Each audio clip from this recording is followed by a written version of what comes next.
امشب در 24 حضور ابراهیم رئیسی در نشست اندیشکده شورای روابط خارجی بعد از تأخیری 24 ساعته. انتقادهای گسترده به دعوت از او و تلاش هیئت ایرانی برای عادی نشون دادن وضعیت کشور در این نشست. گفتگو با یکی از مدعوین تا لحظات دیگه. دیدار رهبران آمریکا و اسرائیل در نیویورک. بنیامین نتانیاهو به جو بایدن گفته برای جلوگیری از دستیابی جمهوری اسلامی به سلاح هسته‌ای از مردم ایران حمایت بشه. و وعده نتانیاهو به زلنسکی برای کمک‌های بشردوستانه. رئیس جمهوری اوکراین گفته انتظار بیشتری از اسرائیل داریم. از مقر سازمان ملل متحد در نیویورک این 24 است با فرداد فرهزاد. بینندگان ایران اینترنشنال در ایران و سراسر جهان سلام و وقت بخیر به شما از نیویورک مقر سازمان ملل متحد. بعد از تأخیر یک روزه ابراهیم رئیسی و شماری از همراهان او در نشستی به دعوت شورای روابط خارجی شرکت کردند. دعوت از او با موجی از انتقادها همراه بوده. نازنین بنیادی که عضو این اندیشکده هم هست گفته به خاطر نقش ابراهیم رئیسی در جنایت علیه بشریت در این نشست شرکت نکرده. قرار بود ابراهیم رئیسی دیروز به این اندیشکده بره ولی به دلایل نامعلوم برنامه به امروز صبح تغییر کرد. دیروز شماری از مخالفان حکومت ایران قصد داشتن بیرون این اندیشکده تظاهرات کنند. سوزان کیانپور روزنامه‌نگار با سابقه اینجا در سازمان ملل متحد به ما پیوسته. سوزان, thank you so much for accepting our interview request. There were a lot of controversies around the CFR invitation of Ibrahim Raisi. It was supposed to آقای رئیسی و حضورش در این جلسه قرار بود دیروز برگزار بشه، بعد نشد، به تعویق افتاد، نمیدونستیم کی قرار برگزار بشه و بعد به امروز کشیده شد. میدونم که شما اونجا رفتی، جو چطور بود؟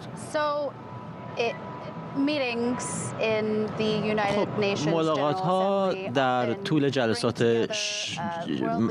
مجمع عمومی سازمان ملل معمولا باعث میشن که طبیعتا رهبرانی از کشورهای مختلف بیان شرکت کنن، رهبرانی که با هم دیگه مشکل دارن، ولی خب این فضایی است که برای دیپلماسی و همونطور که کریستیان امانپور در گذشته گفته باید صادق باشید و بی‌طرف نباشید. و شماری از مقام‌های ایران بسیاری از سوالها از اونها مطرح شد و بیشترین سوالهای سخت رو زنها پرسیدن، جلوی خودشون رو نگه نداشتن، از جمله سوالهایی درباره برخورد با زنانی که در زندان افتادن در ایران، بهشون تجاوز و تعرض جنسی شده، سوالهایی درباره این که آیا زمان اون فرا رسیده که به قانون حجاب پایان داده بشه، چرا که در بسیار از بخش‌های تهران این قانون رو اصلا پیاده نمی‌کنن، شاید نیمی از زنها اصلا حجاب به سر ندارن، فقط مانتو می‌پوشن. سوال‌های بنابراین از یک حیطه گسترده‌ای مطرح شد. جالب بود جلسه و طبیعتاً میشه تصور کرد چرا جنجالی بوده باشه. What were their answers like? جواب‌ها چطور بود؟ فکر می‌کنم که پاسخ‌ها همونطوری بود که میشد از قبل انتظار داشته باشیم. بعضی وقتها به خصوص به عنوان در مقام یک گزارشگر وقتی که شما با رهبران در ملأ عام صحبت می‌کنید، اونها یه خطی، یه جواب از قبل آماده شده رو دارن که باید همون رو تکرار کنن و بعد شاید در محفل خصوصی چیز دیگری بگن.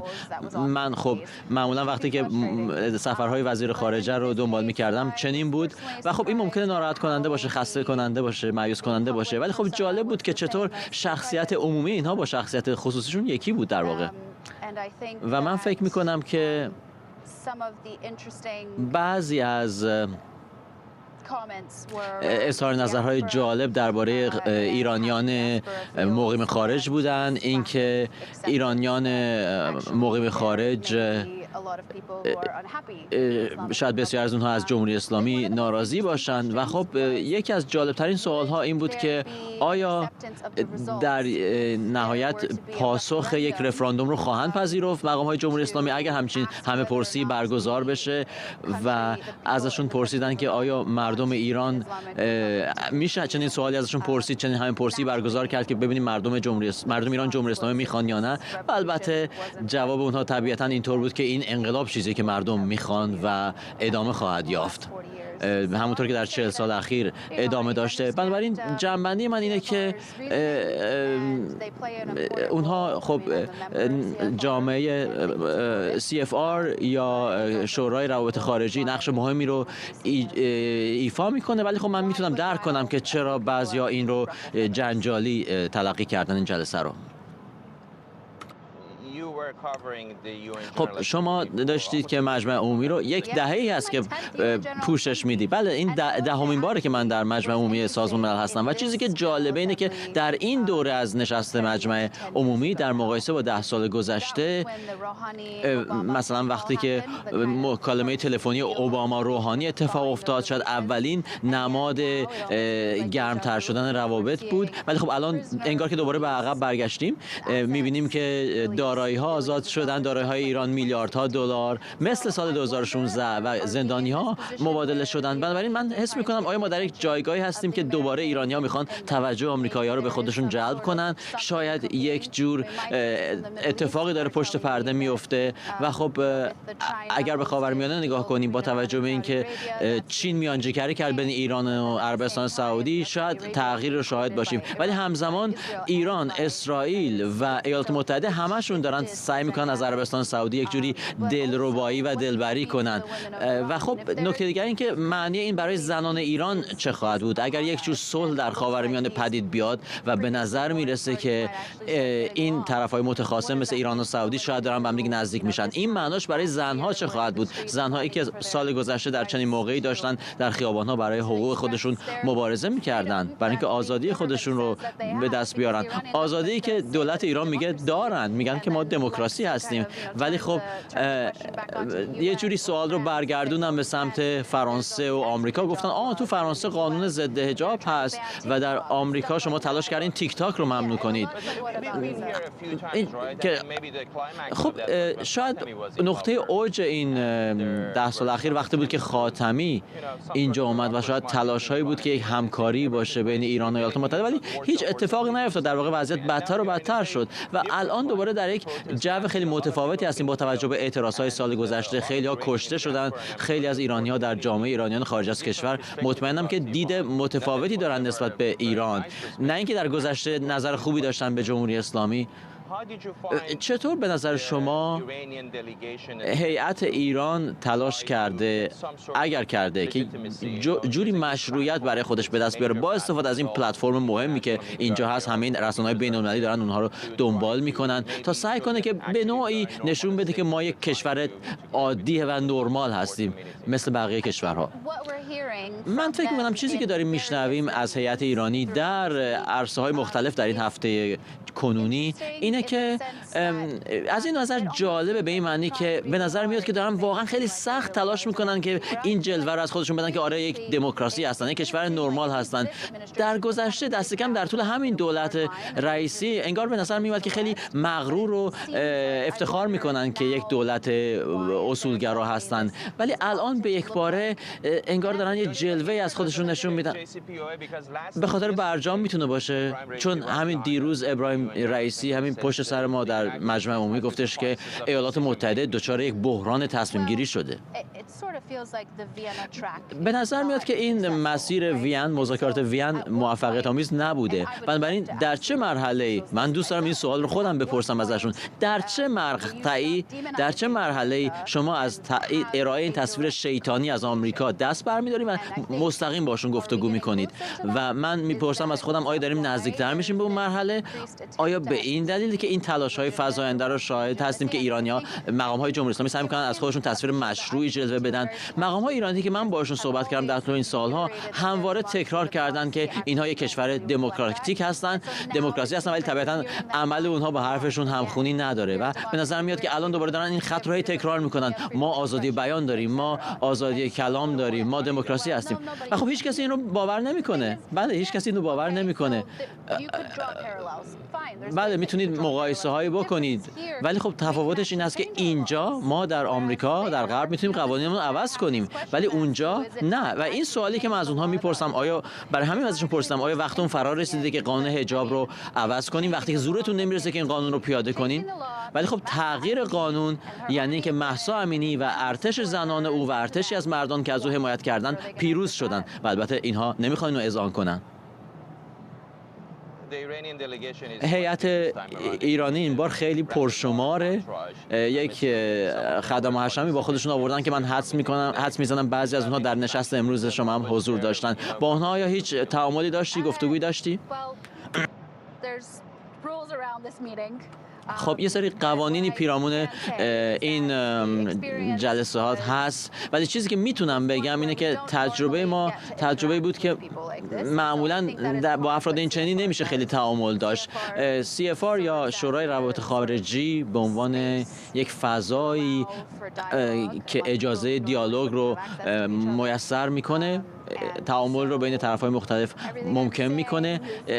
هر چی که من میگم یک جوری در واقع منعکس کننده اون گفتگوها خواهد بود، ولی خب صادقانه بگم بعد از این جلسه بیشتر سوال داشتم تا جواب گرفته باشم و مقام‌های ایران هم میدونیم که معمولا مصاحبه نمیدن و حالا ببینیم شاید این بار بتونید موفق بشی بیاریشون اینجا روی صندلی من بنشونی و خودت ازشون بپرسی. خودت میدونی که مقام‌های ایران به دعوت‌های ما جواب نمیدن. دعوت کردی ازشون؟ ببین حرف اونا از عملشون بلندتره. به هر حال خیلی متشکرم که با ما همراه بودی. بیننده پوشش ویژه ما هستید از مقر سازمان ملل متحد اینجا در نیویورک. همونطور که بهتون در ابتدای برنامه هم گفتم، بعد از تأخیری تقریبا 24 ساعته سرانجام امروز جلسه شورای روابط خارجی در هتل محل اقامت ابراهیم رئیسی با حضور او و تعدادی دیگر از همراهانش برگزار شد و شماری از چهره‌های آمریکایی هم در اون حضور داشتن. همراه میشیم با آرش علایی که الان از روبروی هتل ملنیوم محل اقامت ابراهیم رئیسی با ماست. آرش، حسابی همه رو گیج کردن که دقیقاً این رویداد قراره کجا صورت بگیره. اول حرف از این بودش که در شورای روابط خارجی است، بعد گفتن که در هتل ابراهیم رئیسی با تأخیری 24 ساعته و کلی هم جنجال دور و برش و کسانی که خیلی‌ها گفتن که نباید اصلا شرکت کرد در این مراسم. درسته. ابتدا بگم که همین 2-3 دقیقه پیش آقای برت مکگرک، مشاور امنیت ملی کاخ سفید، اینجا از پشت سر ما رد شد. 2-3 تا سوال ازش پرسیدم در مورد برنامه اتمی، جواب نداد، ساکت بود در این مورد و فکر کنم الان به سمت تو اومد. احتمالاً آقای برت مکگرک رو ببینی از پشت این ساختمون رفت. یک در دیگری هم دارد این ساختمون هتل ملنیوم. آیا برت مکگرک حاضر است در روز روشن برود در هتلی که ابراهیم رئیسی است؟ مقدار غیر ممکن به نظر می آید، اما به هر جهت ترافیک و رفت و آمد اینجا زیاد بود. از ابتدای صبح دوربین تلویزیون ایران اینترنشنال اینجا بود. ما عکس افرادی که در CFR در واقع تو وبسایتشون منتشر کرده بود، چه جزء هیئت مدیرهشون بودن، چه جزء کسایی که باشون همکاری میکنن، خبرنگارانی که با CFR همکاری میکردن. بررسی کرده بودیم، صبح دیدیم یکی یکی این افراد رو اینجا و حالا گزارش هایی بود در جای دیگر مبنی بر اینکه این مجمع برگزار شده است در ساختمان خود CFR. اما من شخصا دوباره زنگ زدم به CFR و سخنگوی این سازمان به من گفتش که این جلسه در محل CFR برگزار نشده است در ساختمان و در کنار اون ما چند تن حداقل 10-12 نفر از افرادی که با CFR کار میکنند، جزء همونجوری که گفتم بورد آف دیرکتورز هستن، هیئت مدیره هیئت امناش هستن، ما اینجا دیدیم. از جمله خانم اندریا میچل، یکی از خبرنگاران شبکه NBC. من فکر میکنم از دور آقای مایکل فرومن رو دیدم، یه ویدیویی هم گرفتم فرستاده بودم برای ایران اینترنشنال.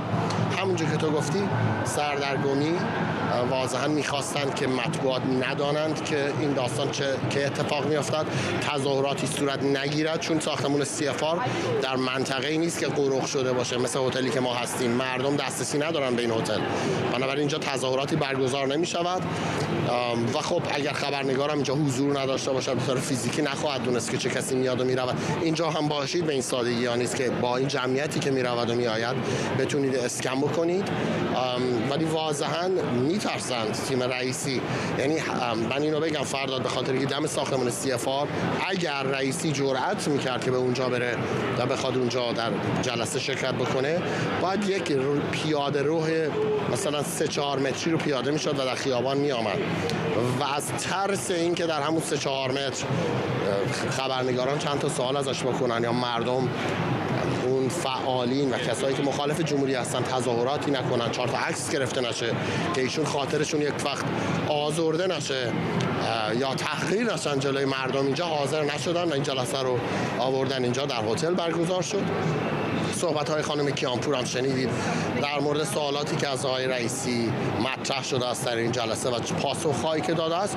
این چیزی که خانم کیانپور گفتن هیچ کدوم از این پاسخ‌هایشون رو شوکه نکرده است. همون صحبت‌ها، همون حرف‌ها و همون دروغ‌های همیشگی و خیال پردازی و توهمات بدون اینکه حتی زبان این مملکت رو بدونن، بدون اینکه حتی این تیم دیپلماتیک باشه.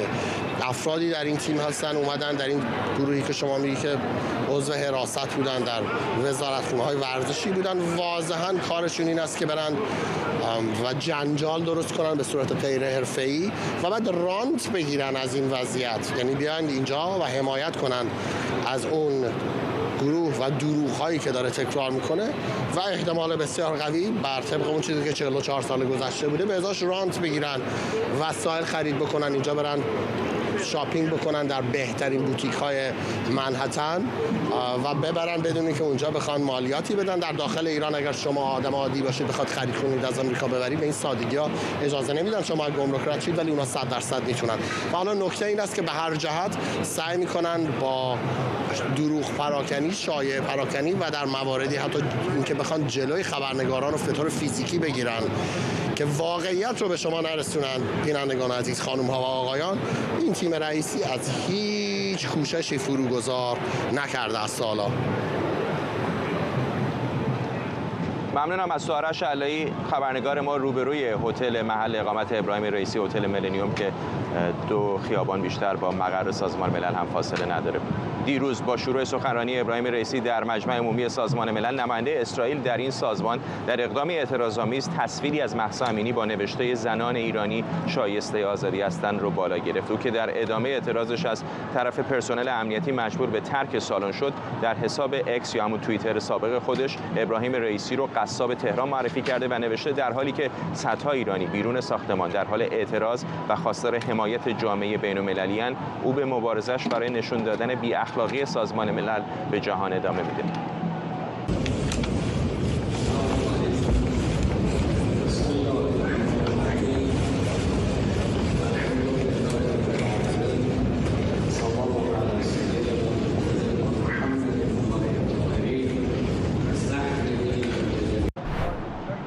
تصاویر مربوط به سفیر اسرائیل بود در سازمان ملل متحد که دیروز دست به این اقدام زد. از طرفی رهبران آمریکا و اسرائیل در حاشیه اجلاس مجمع عمومی سازمان ملل با هم دیدار کردند. از زمان روی کار اومدن دولت بنیامین نتانیاهو در اسرائیل حدود 8 ماه پیش این نخستین دیدار رهبران دو کشوره. نخست وزیر اسرائیل به جو بایدن گفته برای جلوگیری از دستیابی ایران به سلاح هسته‌ای بهتره به گفته او یک تهدید نظامی واقعی وجود داشته باشه و از زنان و مردان ایرانی مخالف جمهوری اسلامی حمایت بشه.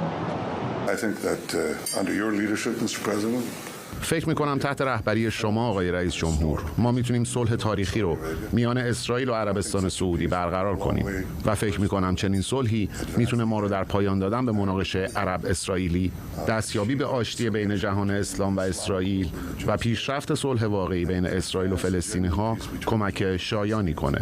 این چیزی است که در توان ماست.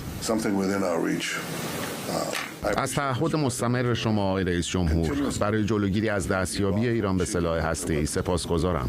فکر می‌کنم این هدف مشترک ما میتونه از طریق تهدید نظامی معتبر، تحریم‌های فلج کننده و حمایت از مردان و زنان شجاع ایران که از اون رژیم متنفرند و متحدان واقعی برای یک آینده بهتر محقق. صحبت‌های بنیامین نتانیاهو بود، نخست وزیر اسرائیل در دیدار با رئیس جمهوری آمریکا. مارک والاس، دیپلمات پیشین و مدیر عامل سازمان اتحاد علیه ایران هسته‌ای به ما پیوسته. Thank you Mr. Wallace for accepting our request. ما رو پذیرفتید. خیلی روشنه که هیئت ایرانی مخصوصا ابراهیم رئیسی داره تلاش میکنه یک جور مشروعیت برای خودش بخره از طریق این پلتفرم سازمان ملل. چند فکر می‌کنید موفق بودن تا حالا؟ I'm having a little bit of a hard time hearing you because the translation is in reverse. So I'm not hearing your English. ببخشید که من صدای شما رو خیلی خوب نمیشنوم چون صدای مترجم دارم. سوال شما انگلیسی رو خیلی ضعیف میشنوم. ولی ممنون از اینکه از من دعوت کردید ولی دارم انگار معکوس میشنوم ترجمه رو.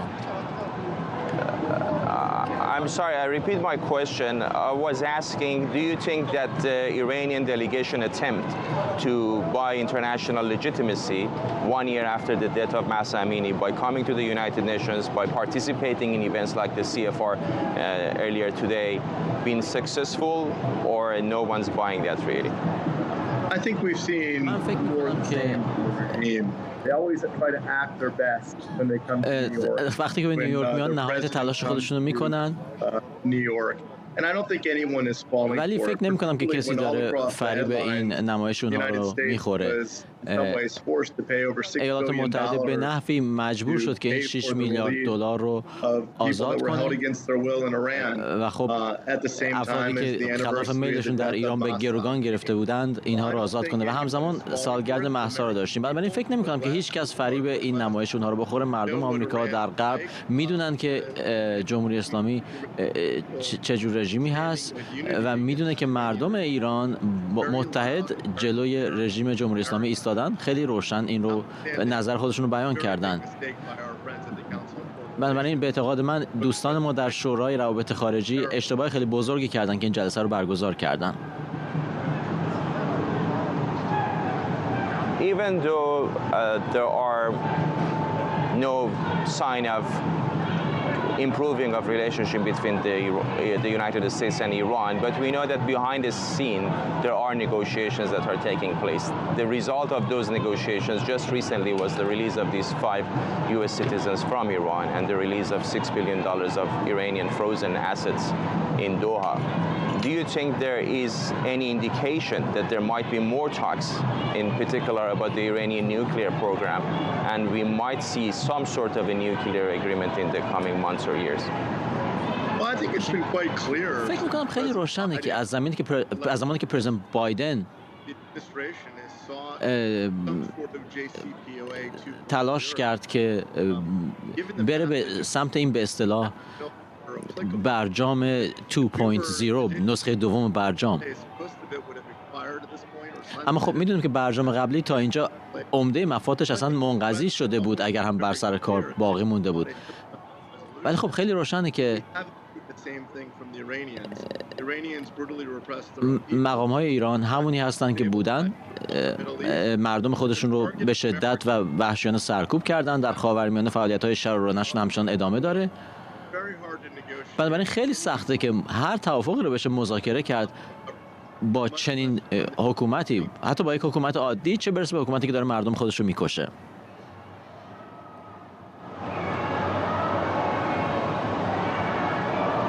Mr. Wallace, I understand there is a problem with the translation, so I'm going to ask in Persian first and then in English. اینو می‌خواستم ازتون بپرسم که انتقادات زیادی وجود داشت برای اینکه چرا ایالات متحده آمریکا از ابراهیم رئیسی و هیئت همراهش میزبانی کرده. متوجه هستم که طبق قوانین بین‌المللی ایالات متحده آمریکا به عنوان میزبان سازمان ملل متحد مسئولیت داره که روادید بده به سران کشورهای مختلف. اما تعداد قابل توجهی از همراهان ابراهیم رئیسی در این سفر او را همراهی می‌کنند. به نظرتون آیا وزارت خارجه آمریکا بیش از اندازه سخاوتمندانه عمل کرده در دعوت از اونها؟ Now I ask the question in English. There are lots of controversies around the number of Iranian delegation here. I understand that the United States has an international obligation as the host country for the UN to issue visa for head of states, foreign ministers and top delegations. But there are a lot of people who are not necessarily diplomats that are in the Raisi's delegation. Do you think the State Department has been too generous with issuing visas for them? I apologize. My Farsi is good as it is, and you have to translate. But absolutely. خیلی متشکرم که به هر دو زبان سوال رو پرسیدید، ولی من با شما کاملا موافق هستم. کشور میزبان سازمان ملل البته که وظیفه داره که امکان شرکت دیپلمات‌ها رو فراهم کنه در نشست‌های سازمان ملل، اما نه تا این حد. وقتی که من خودم دیپلمات بودم در این هیته در وزارت خارجه بودم، ما شمار اعضای هیئت ایرانی رو برای شرکت در چنین نشست‌های محدود می‌کردیم و شعاع امکان حرکت اونها رو هم محدود می‌کردیم و کانال شما، تلویزیون شما کار خیلی خوبی و شایسته کرده در مستند کردن تعداد این اعضای این هیئت و حرکت‌هایی که انجام دادن و می‌بینیم که اینها میان خرید میکنن، سیر و سیاحت میکنن. به اعتقاد من این یک اشتباه بزرگی بوده. کشوری که تلاش میکنه شهروندان آمریکایی رو برو باید و به اونها لطمه بزند، ما هیچ وظیفه‌ای نداریم که به اعضای این رژیم اجازه بدیم که بیان اینجا و چنین رفتاری داشته باشند. این واقعا مشمئز کننده است که اونها بیان در سازمان ملل صحبت کنن، اون خودش یک بحثه، اما اینکه یک همچین هیئتی با این خدم و حشم بهشون اجازه بدیم که بیان اینجا سیر و سیاحت کنن، این یک بحث حتی بدتریه. Mark Wallace from former US diplomat and from UNE. Thank you so much for joining us. Mark Wallace دیپلمات پیشین و مدیر عامل سازمان اتحاد علیه ایران هستی. ممنونم از شما. I lost audio on that. I'm sorry. روز اول مجمع عمومی سازمان رهبران اسرائیل و اوکراین هم با هم دیدار داشتند. دفتر بنیامین نتانیاهو نخست وزیر اسرائیل در بیانیه این دیدار رو گرم و دوستانه توصیف کرده. بر اساس این بیانیه آقای نتانیاهو به رئیس جمهوری اوکراین وعده داده کمک‌های بشردوستانه به این کشور رو ادامه بده. دولت اوکراین اما به دنبال کمک نظامی از اسرائیل و رئیس دفتر زلنسکی پیشتر اعلام کرده بود فقط اسرائیل که میتونه آنچه رو که کیف در مقابل پهپادهای ایرانی نیروهای روسیه نیاز داره مهیا کنه. همزمان با مجمع عمومی سازمان ملل، مقر این سازمان امروز میزبان نشست شورای امنیت درباره بحران اوکراین بود. آنتونی بلینکن وزیر خارجه آمریکا در این نشست بار دیگه با تاکید بر جنایت‌های جنگی روسیه در اوکراین با کمک پهپادهای ایرانی گفت از قوانین بین‌المللی باید حمایت بشه. روسیه از پهپادهای ساخت ایران تو جنگ علیه شهروندان اوکراینی استفاده میکنه.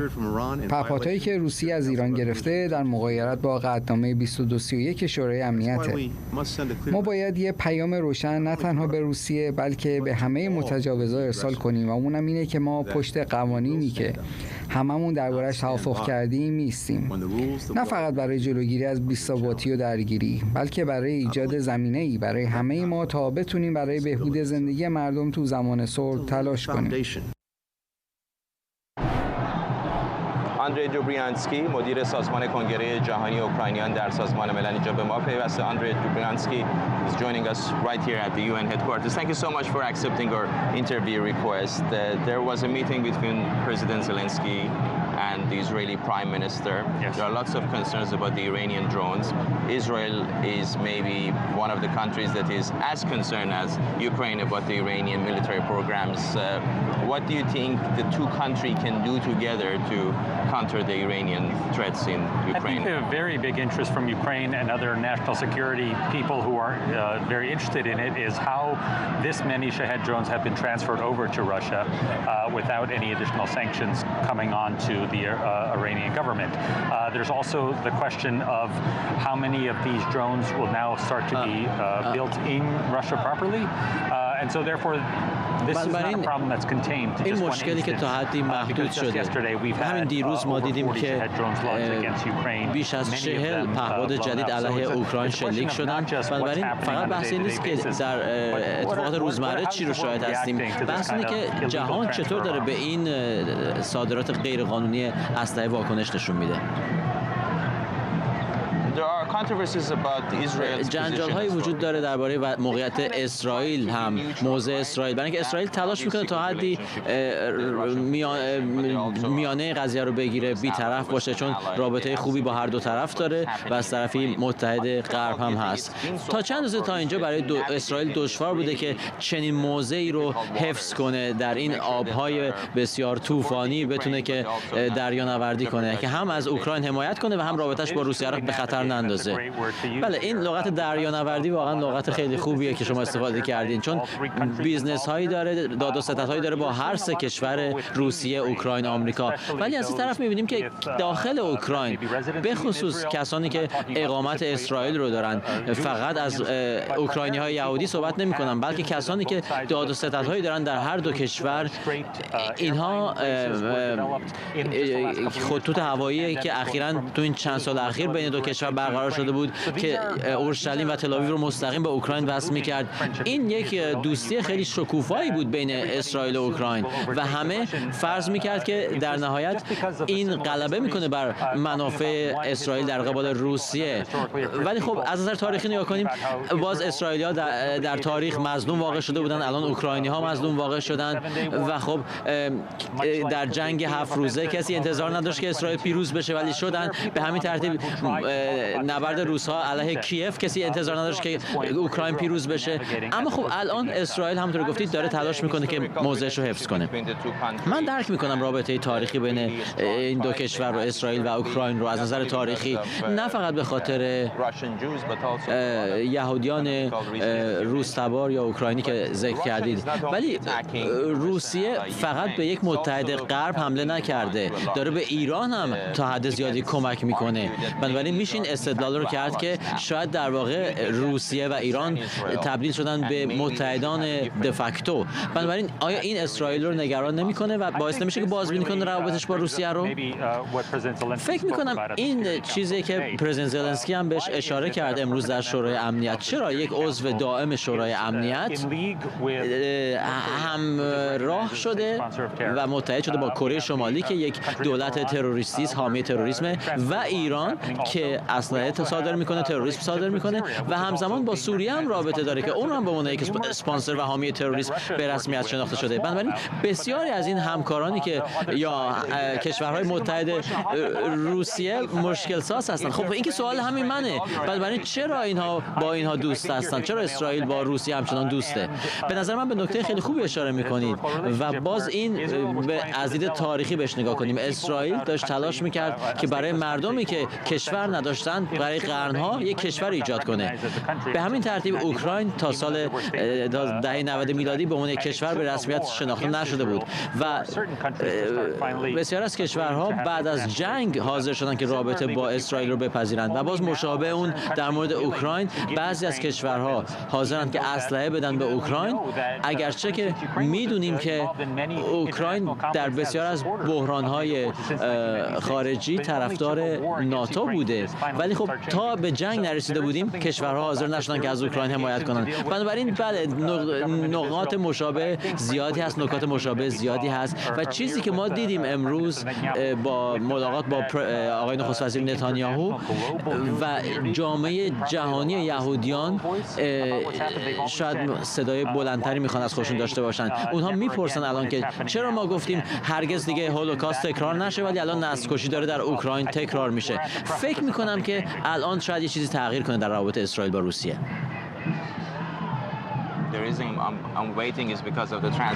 صبر میکنم که ترجمه در گوشم تموم بشه. در سازمان ملل. Thank you so much for joining us. I just want to make sure that I got your title right in English as well because that's in Persian, your organization. Well, here at the UN, I represent the Ukrainian World Congress. We have Ukrainian communities in 6 ما اینجا در سازمان ملل، من نماینده منافع کنگره اوکراینی‌های آمریکا هستیم. Thank you so much. Thanks for joining us. Absolutely. همچنان بیننده پوشش ویژه ما هستید از مقر سازمان ملل متحد اینجا در نیویورک. ابراهیم رئیسی در مجمع عمومی سازمان ملل متحد گفت پارسال جمهوری اسلامی آماج به گفته او بزرگترین جنگ رسانه‌ای تاریخ علیه خودش بوده. برخی از کشورهای غربی و سرویس‌های اطلاعاتی آنها در سال گذشته دچار اشتباه محاسباتی شدند. در سال گذشته نیز ملت ایران آماج بزرگترین حمله رسانه‌ای و جنگ روانی تاریخ قرار گرفت. در این مدت تصویری که از ایران به جهان مخابره شد محصول سرکوب اطلاعات معتبر و اشاعه اطلاعات نامعتبر بود. با وجود تولید و انتشار ده‌ها هزار خبر و گزارش دروغ درباره ایران، واقعیت‌های مهمی از ایران در سراسر جهان سانسور شد.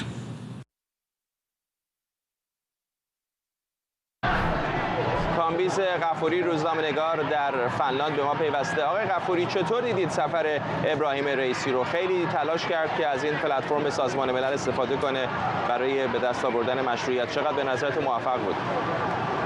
خب ببینید اگر قذافی مثلا سال 2009 موفق شده بود با یک سخنرانی 96 دقیقه‌ای، چون 15 دقیقه بیشتر وقت ندارن، بیاد و یک سری چیزها رو با هم ببافه، حوصله همه رو سر ببره، یک سری دروغ سر هم بکنه و در نهایت هم تازه خیلی جنجالی تر از آقای رئیسی چارتر سازمان ملل رو پد کرده بود اون موقع طرف بان کی مون. اگر او موفق شده بود که ملت خودش و جامعه جهانی رو قانع بکنه که چیزهایی که میگه درستند، حتما آقای رئیسی هم میتواند. ببینید موقعیت آقای رئیسی مانند قاتلی است که قتل زنجیره‌ای انجام داده یا آمده چندین نفر رو مسمردر، چندین نفر رو شلیک کرده، در یک جایی کشته، ازش فیلم هست، مدارک هست، میبرنش یک جایی ازش میپرسن که تو چرا اینها رو کشتی؟ اول که میگه نه کو کی، اینا همه دروغه، و بعد میگه خب شما چرا در مورد یک کسی دیگه ای که در کشور دیگه ای 1 سال پیش قتل کرد اینجا از من نمیپرسید؟ موضع آقای رئیسی این بود. ببینید از نظر تبلیغاتی شاید در داخل بتونن یک خوراکی برای فارس نیوز و تصنیم و صدا و سیمای جمهوری اسلامی فراهم بکنن، ولی در خارج از کشور اون شنوندگانی که این صحبت ها رو میشنون و در عرصه مجمع عمومی سازمان ملل با دیپلمات ها طرفیم، آدم های کارکشته‌ای هستند. این که شما برید از تریبون سازمان ملل تمام ارزش های دموکراتیک رو زیر سوال ببرید، از عصر روشنگری تا الان عقلای جهانی سعی کردن که بیان قوانین رو انسانی کنن، شما بگید یه منجی میاد بعد برگردیم به قوانین خداوند، همجنسگرایی فلان هست، به کویرها حمله بکنید، به دستاوردهای بین المللی حمله بکنید. من این رو دستاوردی یا نتیجه ملموسی در عرصه بین الملل نمیبینم برای آقای رئیسی. ممکنه یک سری از در واقع طرفداران جمهوری اسلامی رو در داخل کشور تا حدی قانع بکنه، ولی در عرصه بین الملل خیلی. داستان اعتراضات سراسری در ایران و قتل مهسا امینی، ولی سایش بسیار بزرگتر از اون به نظر میاد که ابراهیم رئیسی بتونه ازش فرار بکنه. ممکنه در سخنرانیش سعی کرده باشه راه فراری پیدا بکنه ازش با آوردن نمونه‌های مشابه در کشورهای دیگر یا گفتن اینکه مثلا ایالات متحده زندان بزرگ زنان هست، ولی به نظر نمیاد اینطور بوده باشه که دست کم در این شهر روزنامه‌نگاران، تحلیلگران، فعالان سیاسی این سایه اعتراضات رو، نقشی که جمهوری اسلامی در سرکوب به خصوص زنان داره بازی میکنه رو فراموش کرده باشن. الان صدای اعتراضات رو در نقاط مختلف شهر داریم میشنویم. در روزهای گذشته هم دیگه فکر میکنم گویا هستش که این سایه به این راحتی‌ها از سر او کنار نمیره. بله همینطور. ببینید اساساً رژیم‌های مستبد وقتی که میآیند و یک تریبونی رو پیدا میکنن رهبرانشون، یک سری چیزهایی میگن که تنها شاید اون هم خودشون بهش باور داشته باشن. من خودم عقیده دارم که خودشون هم باور ندارم به اون چیزهایی که میگن، ولی قرار نیست وقتی چشم دنیا دیده ماها انسانها رو در داخل کشور کشتند، چشم دنیا دیده چگونه به زنان و مردان جوان ایرانی شلیک کردن، چشمهایی که آسیب دیده باشون مصاحبه شده در صحنه‌های بین المللی، در رسانه‌های بین المللی و بهشون یعنی افکار عمومی دنیا دیدن چطوری سر زن جوانی رو نیروهای سرکوبگر همین آقای خامنه‌ای و رئیسی گرفتن، کوبیدن به جدول کنار خیابان. اینها رو آدم وقتی میبینه، سندهای زنده رو میبینه، گزارش‌های حقوق بشری رو میبینه، بیش از 500 کشته، 551 کشته ثبت شده، 10 نفر چشماشون رو از دست دادن، هزاران نفر بازداشت شدن. آخه شما این شواهد مثل روز روشن است، این شواهد متقن رو چطور میتونید با سخنرانی یک فرد بیایید همه رو حاشا بکنید؟ من فکر می‌کنم این فقط یک کاری است که وقاحت میخواد، واقعا در معنای واقعی کلمه این وقاحت از مستبدین برمیاد، به خصوص اگر مستبدینش ایدئولوژیک و به خصوص اگر ایدئولوژیک مذهبی باشن. یعنی در واقع این وقاحت برخواسته نهاد آخونده که ما در آقای رئیسی میبینیم. ممنونم از شما. کامبیز غفوری، روزنامه‌نگار در فنلاند. وبسایت نور نیوز وابسته به شورای عالی امنیت ملی جمهوری اسلامی گفته نام 2 گروگان آزاد شده در تبادل زندانیان میان آمریکا و ایران رضا بهروزی و فخر السادات معینیه. هویت این 2 زندانی تا پیش از این اعلام نشده بود. جک سالیوان مشاور امنیت ملی کاخ سفید هم تصویری از تمامی زندانیان آمریکایی آزاد شده و همراهانشون رو در شبکه اجتماعی اکس همون توییتر سابق منتشر کرده و از همراهی گروهی از دیپلمات‌های برجسته آمریکایی با آنها در راه برگشت خبر داده. جرد گاسپر وکیل سیامک نمازی با ماست. جرد گاسپر سیامک نمازی's lawyer is joining us. Thank you so much for accepting our request. Did you manage to talk to your client since his release? How is he doing? بله باهاش صحبت کردم و حالش خیلی خوبه. همونطور که میتونید حدس بزنید خیلی خوشحاله. طبیعتاً یک سفر بسیار دور و درازی بوده تا دوباره به خانواده‌اش برگرده و نه فقط سیامک بلکه پدرش هم میدونید که یکی از گروگان‌های آمریکایی بود. بنابراین وقتی که هواپیما به واشنگتن رسید تا خانواده دوباره بتون همدیگر رو نزدیک به 10 سال همدیگر رو دوباره تونستن در آغوش بکشن. الان صحبت از این هستش که شاید اصلا ایالات متحده باید توصیه بکنه کسی به ایران سفر نکنه. آیا به عنوان یک وکیل که تجربه سختی هم داشتید در این مورد باش موافق هستید؟ There are requests now that maybe there should be a travel ban to Iran. As an attorney who's been dealing with the hostage situation, do you think this is something that the State Department should look into?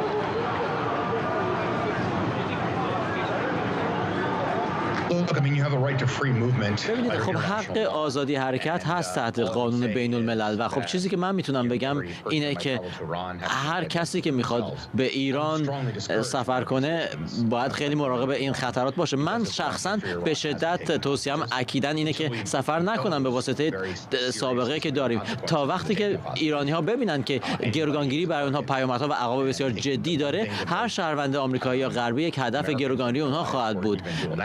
حتی دو تابعیتی‌ها که میدونیم وقتی که به ایران میرن و فکر میکنن که در امنیت خواهند بود، چیزی که ایران فکر میکنه یا چیزی که جمهوری اسلامی، چیزی که اینا بعد از خودشون بپرسن اینه که آیا من کاری کردم که جمهوری اسلامی رو ناراحت کنه. ولی خب این سوال غلطیه، برای اینکه لازم نیست که کار بدی کرده باشیم. به اصطلاح گاهی وقتا شاید فقط بدشانسیه. شما در زمان اشتباه از ایران بازدید میکنین و ایران نیاز داره که شما رو به گروگان بگیره. لازم نیست که شما لزوما خلاف خواست جمهوری اسلامی عملی کرده باشین تا شما رو بگیرن. موکل شما چندین بار به نظر می‌آمد که در آستانه تبادل هست، قرار هست آزاد بشه، ولی بعد یک اتفاقاتی به نظر می‌آمد میفته که به تعویق میفته. چه بود؟ گره کار کجا بود؟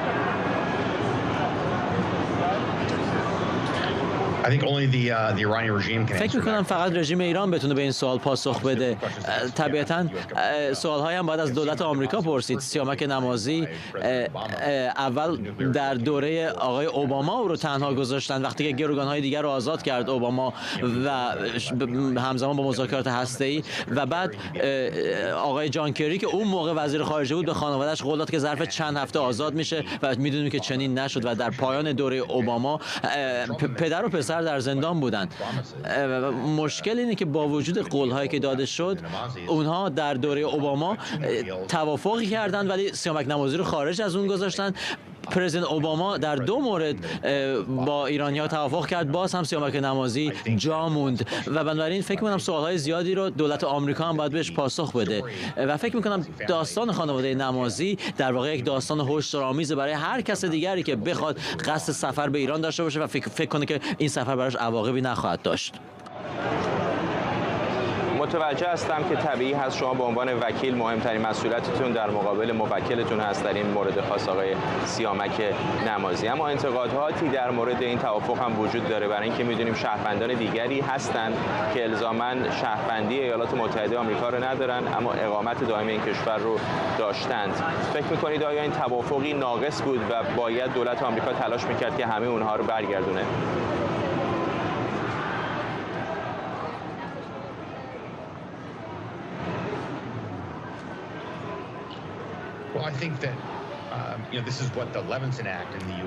ببینید طبق قانون لوینسون که کنگره آمریکا تصویب کرده، اینه که چیزی که میگه اینه که شهروندان دارای اقامت رو هم باید در حد شهروند تبعی آمریکا حساب کنن. اما قانون اساسی چیز دیگری میگه. قانون اساسی وظایف و مسئولیت‌های مشخصی برای شهروندا قائل شده که برای افراد خارجی مقیم قائل نشده و به اعتقاد من اولین مسئولیت دولت در قبال شهروندان خودشه. به عنوان مثال اگر شما دو تابعیتی هستید، مثلا ایرانی و بریتانیایی هستید و اون وقت در ایالات متحده اقامت دارید، اون وقت مسئولیت با کیه؟ مسئولیت دولت بریتانیاست که شما تبع بریتانیا هم هستید، یا مسئولیت با آمریکاست که شما تبع آمریکا نیستید ولی در خاک آمریکا زندگی میکنید؟ این سوال رو کی جواب میده؟ معما اینجوری مطرح میشه.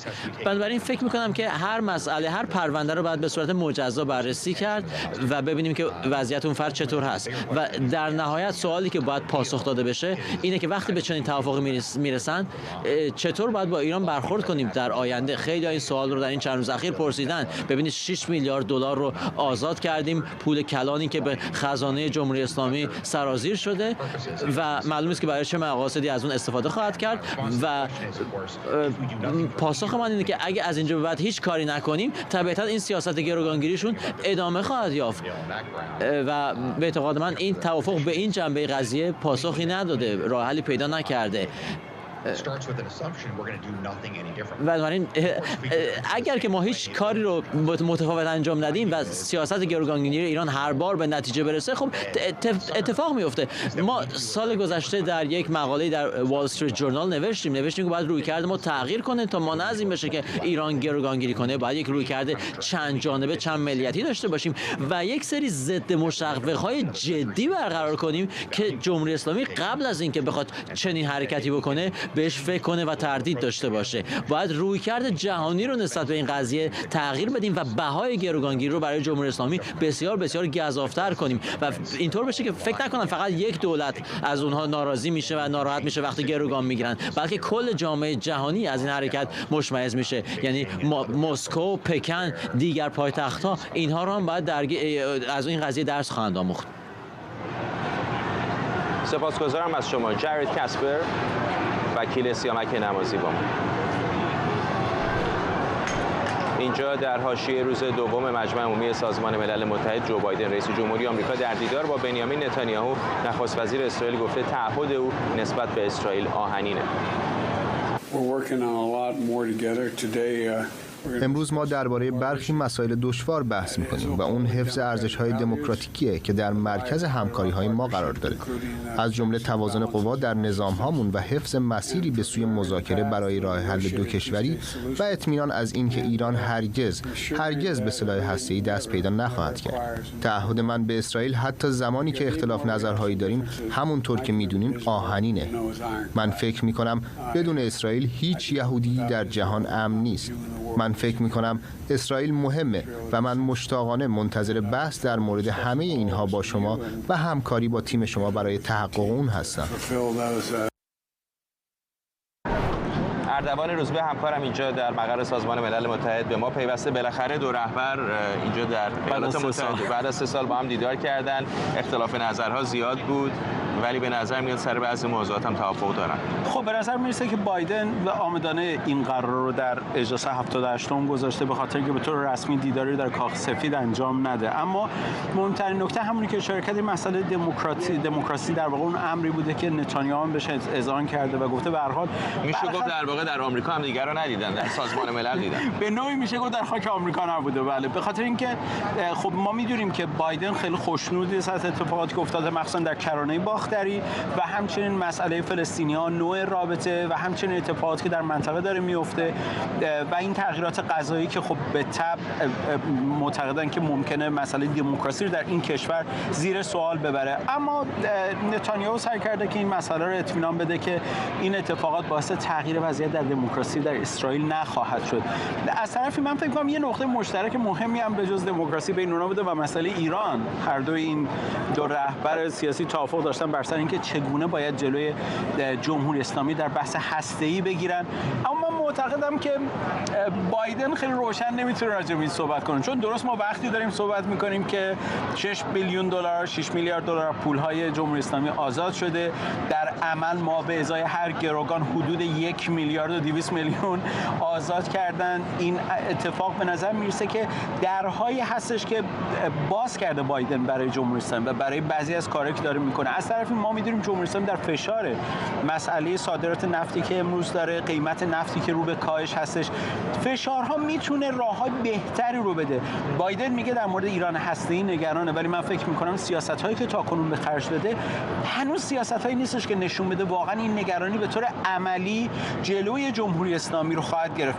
هفته قبل میدونیم که آقای رافائل گروسی نسبت به جلوگیری از فعالیت بازرسان هسته‌ای ابراز ناراحتی کرده. ما اگه دقت کنیم میبینیم که در طول 2-3 سال گذشته بزرگترین مناقشات در ارتباط این بوده که جمهوری اسلامی خیلی راحت جلوی بازرسان رو گرفته، خیلی راحت فعالیتاشو کرده. چند روز پیش موشکی که در گرگان منفجر شده باز هم به نوعی حالا با اشکال مختلف تعریف شده و به نظر مثل فعالیت جمهوری اسلامی برای استفاده از موشک‌های بالستیک برای صادرات تجهیزاتی که امروز در مثل شاهد 136 در اوکراین استفاده میشه و این روند افزایش فعالیت‌ها و عدم روشن بودن، شفاف بودن فعالیت جمهوری اسلامی در مسائل هسته‌ای نشون میده بایدن بیشتر، من فکر میکنم بیشتر یک بیانیه سازمان مللی داده. این تصور من البته. حالا در مورد جمهوری اسلامی میدونیم که رویکردها و افقهای مختلفی وجود داره جلوی سیاستمداران غربی و اسرائیلی. ممکنه همه با هم توافق نداشته باشن سر اینکه چطور باید باش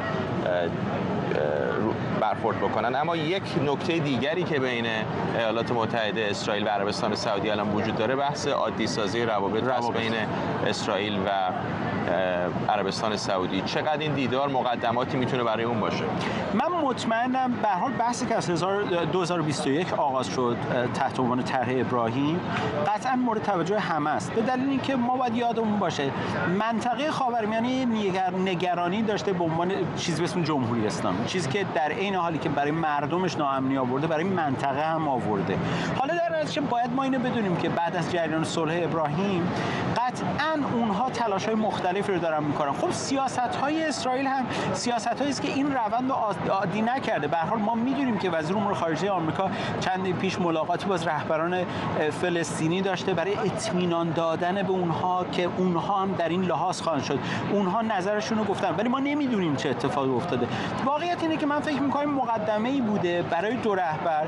یکی اینکه نتانیاهو به هر حال اینو نشون بده که چون یادمون باشه بایدن پیش از این گفته بود در 50 سال گذشته این تندروترین دولتی که در اسرائیل داره کار میکنه. به طب شاید برای باز کردن این یخ‌خواست و در نهایت من اعتقاد دارم که عربستان سعودی وقتی به توافق با اسرائیل خواهد رسید که آمریکا همین چراغ سبز رو داده باشه. ممنونم از تو اردوان روزبه، همکارم اینجا روبروی مقر سازمان ملل متحد در نیویورک. همچنان بیننده پوشش ویژه ما هستید از 78مین نشست مجمع عمومی سازمان ملل متحد اینجا در نیویورک. همکارم کیان امانی یکی دیگر از اعضای هیئت همراه ابراهیم رئیسی رو در خیابان‌های نیویورک دیده. واکنش عضو هیئت همراه رئیسی رو با هم ببینیم. آقای امینی شما تهیه کننده سریال امنیتی گاندو هستید درسته؟ راحت اومدید نیویورک آقای امینی؟ شما که با نیروهای امنیتی سریال ساختید چطوری ویزا گرفتید آقای امینی؟ با مجموعه‌ای که تروریست هستن صحبت نمی‌کنیم. شما خودتون متهمید به اعمال تروریستی در جامعه جهانی آقای امینی. مزدور هستید، ما باهاتون صحبتی نداریم. شما متهمید توسط جامعه جهانی به تروریسم دولتی.